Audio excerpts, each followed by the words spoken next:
So we have been talking about describing quantitative data with graphs, and we talked about how to use SOX to do that. And what does SOX stand for? Shape, outlier, center, spread. So what we're going to do today is we're going to start talking about displaying quantitative data with numbers. So like using numbers with our values. So measures of center. There are two measures of center. There are two ways that we can talk about center. What are they? Mean and median. Okay, cool. Now, there's a third one that you probably learned, but it's not actually a measure of center. So usually everyone says mean, median, and mode, right? So we'll talk about what the mode is in a little bit, but we don't really use mode very often, but I'll show you how to see it. It's easy. All right, so what do you think is the most common way to describe the center of quantitative data? Mean. Mean is usually the one that everybody really likes. Do you guys know what mean is? It's the average. Mean is just the average. Do you guys know how to find the mean of data? Yeah. How? Add the values and divide by the number of values. Perfect. All right. Well, I want to show you guys something. The way that we show the notation for mean. Does anyone know the notation for mean? That guy. What is that? That is called, the way you say this is X bar. It is X with a bar on the top of it. It's X bar. X bar is the notation for mean. And see, if you just checked out and you look up there and you go, what is this X bar thing? Well, it's just the mean. It's not that big of a deal. Hello. Thank you. I'm going to grab those. All right, so X bar is just the mean. Now, did you guys tell me how to find the mean? How do you do that? Okay, I'm going to show you the formula for mean. It is the summation of x sub I divided by n. Oh my gosh, I checked out and I looked up here and I don't know what the crap that is. I know, right? So X bar is just the mean. This is the summation sign. It means to add up. X sub I is just each x. X1, X2, X3, X4. So it's sum all the x's, all the values, and then divide by n. What is n? N is the sample size or number of numbers.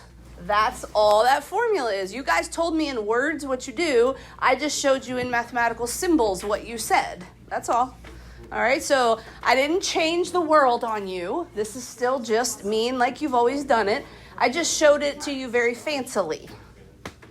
All right, we're going to now do an example. How long is your commute to Boyd? So I want you guys to think about on a normal average day.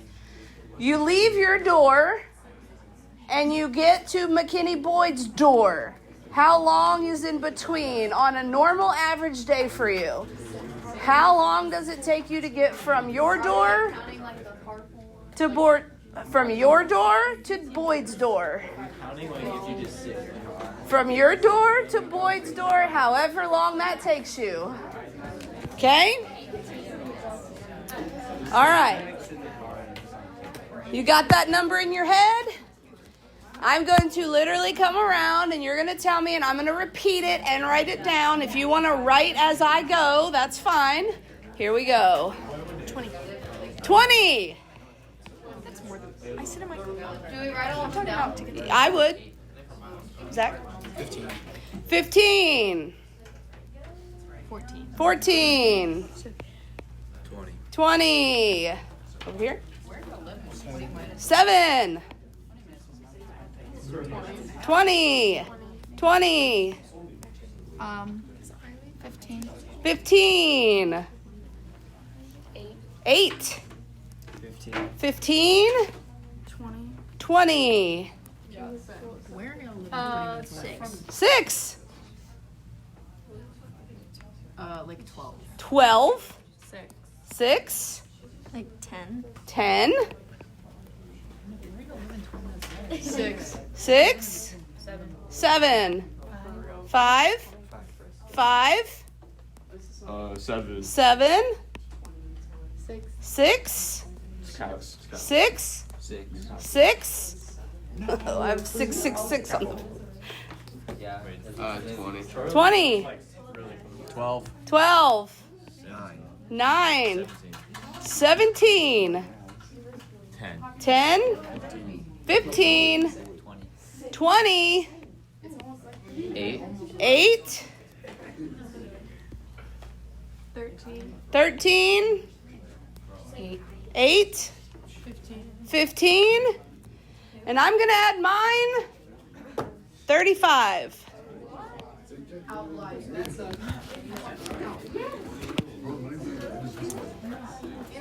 Hey, smart people, you already know how to find the mean, right?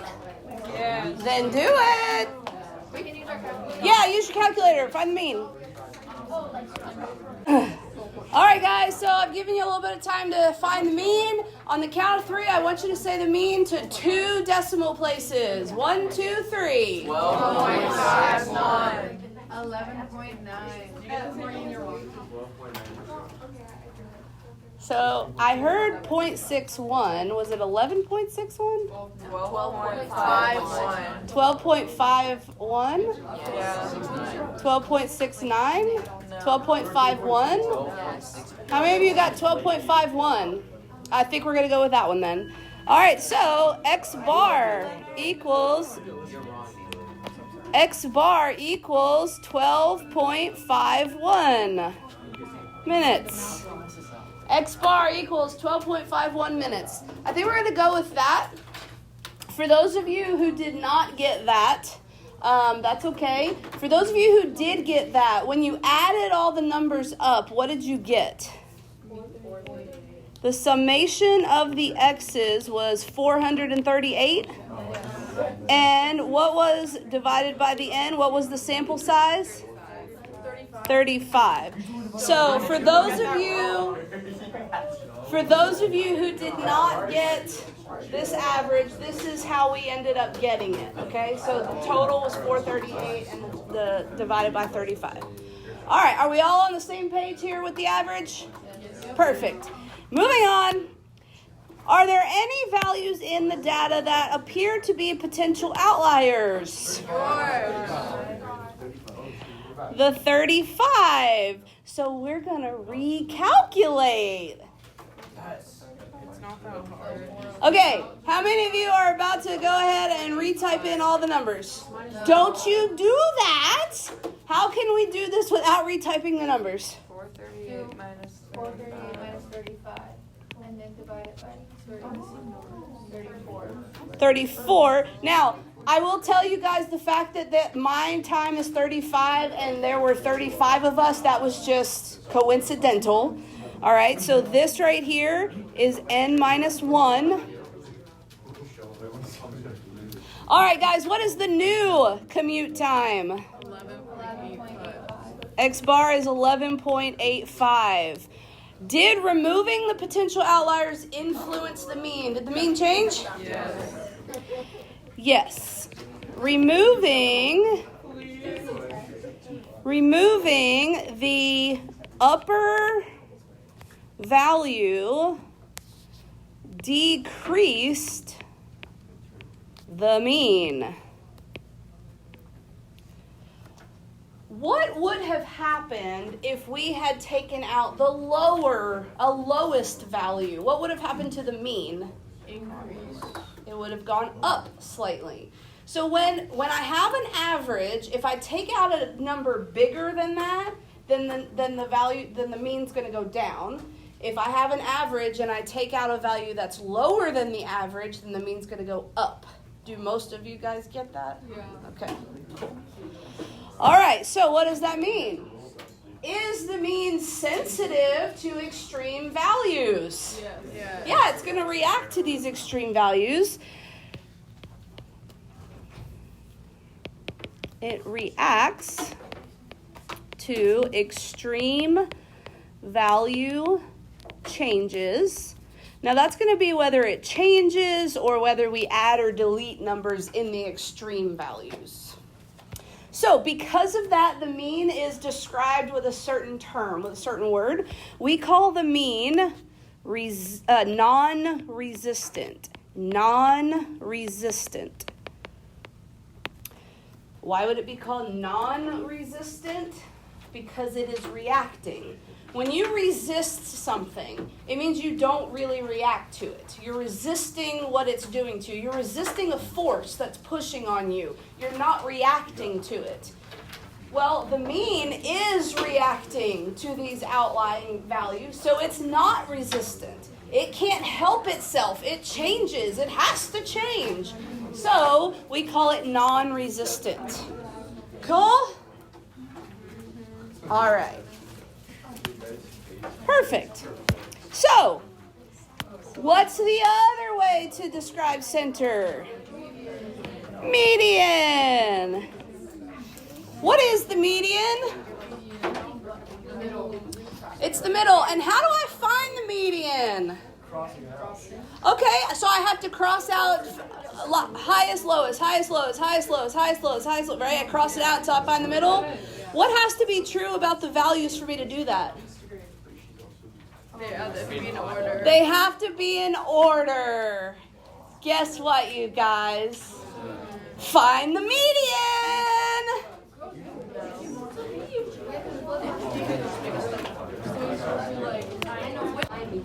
So we think the median is 12, do we? All right. Guys, I have breaking news. It's 10. Your calculator will do it for you. Yeah, Jason did it. He was ahead of you guys. So, I'm going to show you guys how to do this in your calculator. Now, listen, you do not have to put them in order in your calculator. I am going to write it on the board. So, I'm going to show you guys how to do this on the calculator. Here's what I want you guys to do. First of all, does anyone know where you go to put a list of data in your calculator? I can't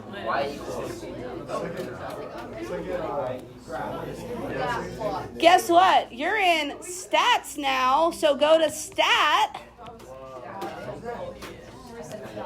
and go to edit. This is where your lists are. I want you to type in all the numbers in one list, all the way down. You just go to stat edit and type in all the numbers. You can either do it in order or not in order, it doesn't matter. Just type the numbers in your stat edit list. L1. To L1, yep.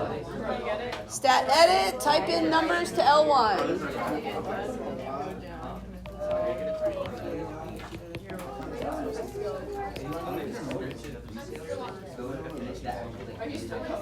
If you have an Inspire, I do believe you're going to need to do it in on a spreadsheet, and you go down one column of a spreadsheet, and you need to name the column, I believe.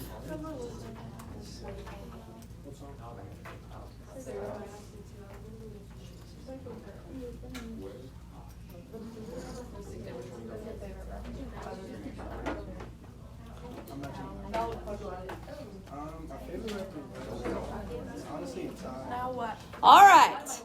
Now what? What do you guys want your calculator to do for you right now?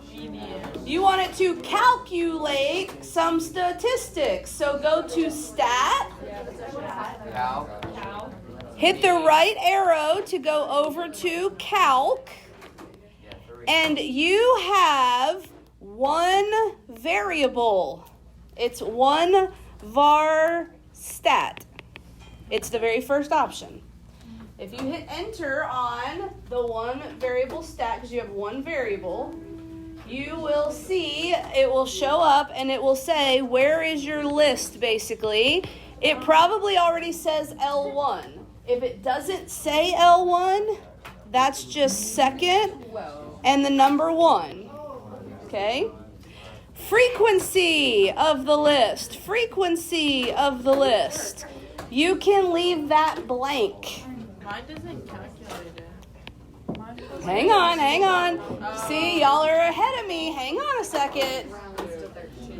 List is L1. Frequency, you can leave it blank. And then hit calculate and chill for a second.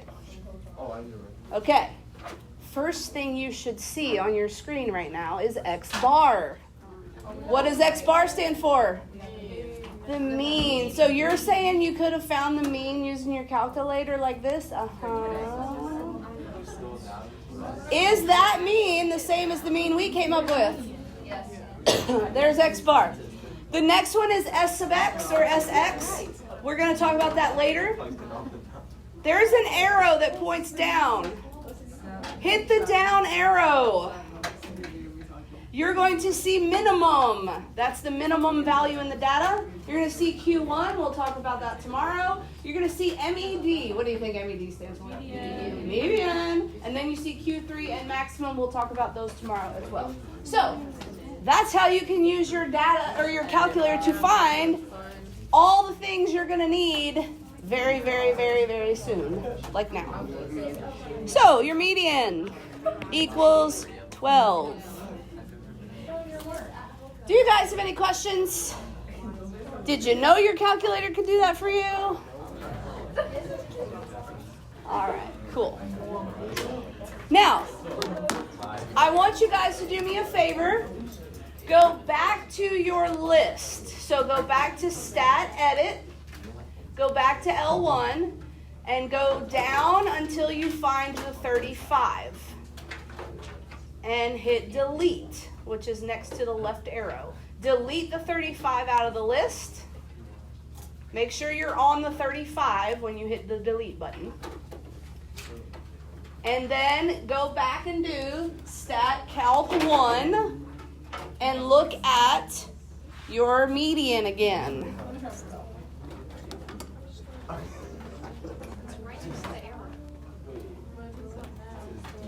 So we went Stat Edit, we went down and we found the 35, we hit Delete, it's right next to the left arrow, and then we did Stat Calc 1, we hit Calculate, and now look at the median. What's the median? 11. What happened? It went down. Why did it go down? Yeah, so here's the deal about median and outlier. I'm going to skip something real quick. I'm skipping that. I'm at the bottom of your page for a second. Is the median sensitive to extreme values in the distribution? Now, for our specific example, the median did change a little bit, okay? It went from one number down to the next, but that's because we had a small set of data. Like 35 values is still a pretty small set of data when we normally work with populations in the thousands. Think about if we had 1,000 people's data. Would taking one value off of an end change the median very much? No. Probably not. The median is not usually sensitive to extreme values in large distributions. A little bit in smaller distributions, but not very much. So, is the median sensitive to extreme values in a distribution? Not for large populations. Therefore, median is said to be resistant. The median is said to be resistant because in large populations, if you take out one number on the ends, it's not going to change your median very much. Any questions about that? All right, now I'm going to go backwards to that last question that we skipped. How are the mean and median related? So, I want to show you guys this.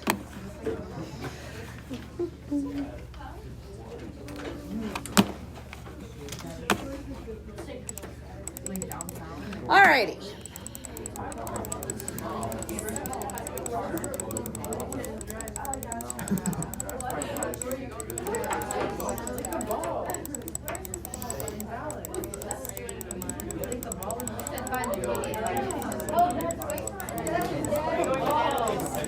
Sorry.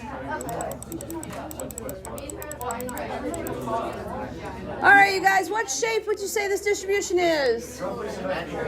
Roughly symmetric, unimodal, okay? All right, cool. The mean is in green, the median is in red, and there's these little arrows right here that are also green and red. What do you notice about the mean and the median? They're like pretty close, okay? So in a symmetric distribution, the mean and the median are pretty close. Do you agree? Yeah. Perfect. All right, now what's going to happen if I start putting data on the right over there?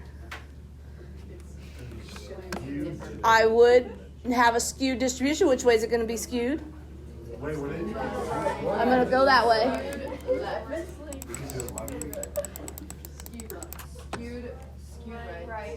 Okay. This is skewed right. This is skewed right. Just flip it this way. Skewed right. What happened to the mean?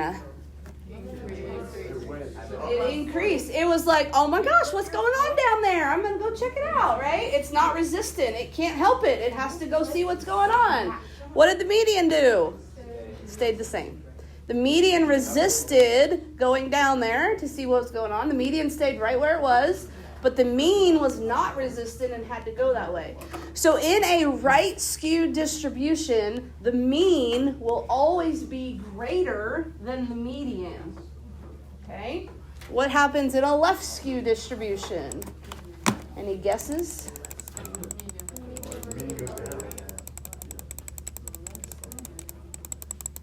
Whee! Lots of little clickies. So what's occurring here? What kind of distribution do we have? Roughly symmetric. All right, cool. All right, roughly symmetric, and my mean and median are pretty close to the same-ish. There we go. Okay, mean and median, pretty close here, okay? And when I start trailing off this way, here comes the mean. Woo, what's going on down there? There's skewed data. I can't resist, not resistant. So the mean averages and goes toward the skewed data, but the median resists and stays right where it is, okay? So in a left skewed distribution, which this one is, in a left skewed distribution, the mean is less than the median, okay? So we're going to summarize all that and draw a little picture, or you can just write it out, your call. So here is what we have. We had an approximately symmetric distribution. And in that situation, my mean was pretty close, about equal to my median. And both of them were right here in the middle, pretty close to where the peak was. Okay? Maybe a slight off, but pretty close to the same number. So if I were to show you, like, I don't know, 4.65 for the mean and like 4.68 for the median. I mean, would you guys agree those are fairly close to the same numbers? Yeah, so those would be pretty symmetric. All right, left skewed. Here's a left skewed distribution.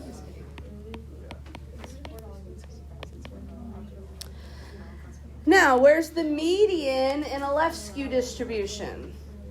It's going to be close to the peak. I'm not saying it's the exact peak, but it's going to be pretty close to the peak. So the median is going to be fairly close to your peak. But what about the mean? Which way does the mean go from the median? It's going to go to the left, because it's trying to average out all of these lower numbers. So that brings the average down. So the mean is going to be down this way. Remember, that's X bar. X bar is the mean. So numerically speaking, the mean is less than the median. So I can literally give you two numbers in a distribution and you can tell me its shape. I can tell you that the mean equals 147 and the median equals 182. And just from that information alone, nothing else, you could tell me it's left skew. Because the mean is much lower than the median. So just from that, you can tell me the shape. Right skewed is the exact opposite. So we have our right skew distribution. Our median is slightly to the right of the peak, but our mean is somewhere further to the right because it's trying to average out those outlying values. How far? I don't know. It depends on what the outliers or the skewed data is. The more the skew, the further out it is, the further down the mean's going to go. But in this situation, the mean is numerically larger than the median. So greater than. Yep. The mean is greater than the median. If I gave you two numbers, let's say the mean is 27 and the median is 5. Just from that information, you could tell me the skew, that it's right skewed. What questions do y'all have about mean and median? Again, something very basic that you know a lot about, mean and median, but this just takes it to a whole nother level. Okay? Cool? Cool. We'll stop there for today.